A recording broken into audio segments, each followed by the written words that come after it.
వారం రోజుల్లో కాళేశ్వరం ప్రాజెక్టుపై జ్యుడిషియల్ విచారణ వేస్తామని మంత్రి ఉత్తమ్ కుమార్ రెడ్డి స్పష్టం చేశారు. ప్రాజెక్టు నిర్మాణంలో ఎవరు తప్పు చేసినా ఉపేక్షించేది లేదని హెచ్చరించారు. కాళేశ్వరం రీడిజైన్ను అదనపు అంచనాలను కేంద్రం ఎందుకు అంగీకరించిందని ఉత్తమ్ ప్రశ్నించారు. 10 సంవత్సరాల పాటు బీఆర్ఎస్ బీజేపీలు కలిసి పనిచేశాయని ఆయన ఆరోపించారు.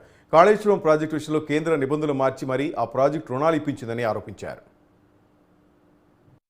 కాళేశ్వరంలో జరిగిన ప్రాజెక్టులో కరప్షన్ కి, అవినీతికి కేంద్ర బీజేపీ మద్దతిచ్చింది. కళ్ళు మూసుకొని మీరు దోచుకోండి, మా వాటా మాకు ఇవ్వండి అనే విధంగా ముందుకు పోయినరు. 10 ఏళ్ల పాటు కాళేశ్వరం ప్రాజెక్టు పై మేము ఏ మాట ఇచ్చినామో మా మేనిఫెస్టో కట్టుబడును. ఈ ముఖ్యమంత్రి గారు లెజిస్లేటివ్ కౌన్సిల్లో ప్రకటించిన విధంగా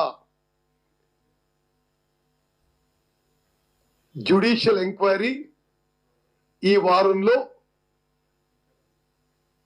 వేయబోతున్నాము. తప్పనిసరిగా ఎవరు తప్పు చేసినా మరి వదిలిపెట్టేది లేదు అని చెప్పి నేను మనవి చేస్తున్నాను.